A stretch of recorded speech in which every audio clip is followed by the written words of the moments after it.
Okay, so today we're going to be solving trig equations. And it's going to feel really similar to evaluating inverse trig functions, but there is a little bit of a variation, a little difference that sometimes throws people off. So we're going to go ahead and get right into this though. So when solving, we're solving for the variable. So in this case, we're solving for theta. So the first thing you're going to want to do is get the sine of theta, the trig function, by itself. So I'll subtract 1, divide by 2, and you get sine of theta equals -1/2. At this point, I'm going to go ahead and apply the inverse to both sides. So you got sine inverse of -1/2. That's equal to our theta, and this is where it gets a little different. Okay, so the first part of it, we're going to do the same. We're going to treat it the same as if we were solving or evaluating like we did last time. I'm just going to make a note to remember in the fourth quadrant, you're going to use the negative versions of the angle. So I'm going to look in the unit circle, I'm going to look for a time where we have a -1/2 as our y value, and we have it at -pi/6. Now there's actually a second time that occurs, and when it comes to solving, you're telling me every single possible solution. So another time it occurs is at 7pi/6. Now the big thing you need to remember is technically those aren't the only ones, because sine is a periodic function, so it repeats itself over and over and over again, and the period of that function is 2pi. Okay, so I can keep adding 2pi as many times as I want. We put a little k at the end to indicate an integer. So integer meaning like it could be a -1, it could be a +1. And what this is saying is we could put any integer in and it'll give us any other solution. So I could add 2pi, I could add 4pi, because 2pi times 2 would give me 4pi. So 2 cycles around the circle and so on. So we're just basically figuring out all of our coterminal angles with these specific ones. Okay, so that would be your solution. I often label them as θ1, θ2, since they're two different angles. And actually an infinite number of angles. Okay, so let's go ahead and do another, because that's essentially the whole process. We're going to go ahead and subtract, because we're getting the tangent of theta on its own. So I have 3 tangent of theta equals, now 3 square root of 3 minus 2 square root of 3 is just 1 square root of 3. You're just subtracting the coefficients. Okay. And then I'll divide both sides by 3, and I get tangent of theta equals square root of 3 over 3. So theta, I'm going to apply the inverse. So arctangent, remember that means the same thing as the inverse, a square root of 3 over 3. So at this point, once again, I'm going to find my solutions. Now, with tangent and cotangent, if you remember from Unit 6, they have a period that's different than sine, cosine, cosecant, and secant. The period for tangent and cotangent is half of the unit circle. So we're actually only looking at half of the unit circle, meaning we only need to find one solution. Okay, so on the unit circle we've got, so since it's positive, I'm going to be looking in the first quadrant. This is that reminder. And it's square root of 3 over 3. Remember, tangent is y over x.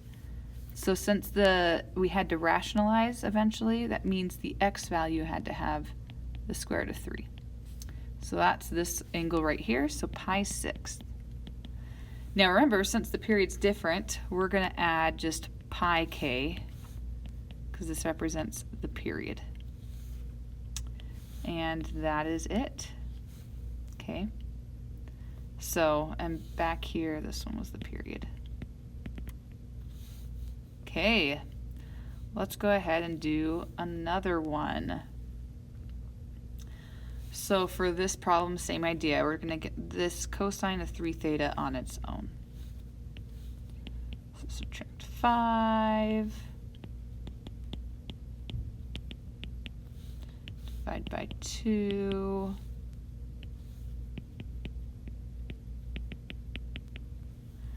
And then we're going to apply the inverse.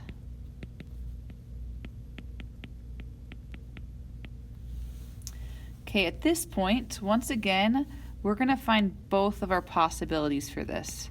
Now, notice I'm putting 3 theta for both of these. That's because we're going to just bring that on down. So I am looking for an x value that is -1/2.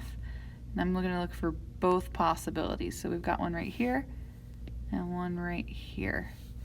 So we have 2 pi thirds and 4 pi thirds.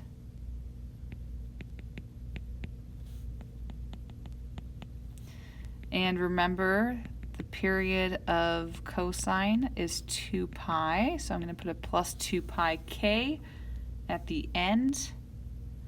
And then we have one more step where we need to solve. So I am going to divide both sides by 3. So we're dividing all of this by 3. So theta 1 equals, and then 2 pi thirds divided by 3 is 2 pi ninths. And then we have 2 pi k over 3. And then for the second one, same idea.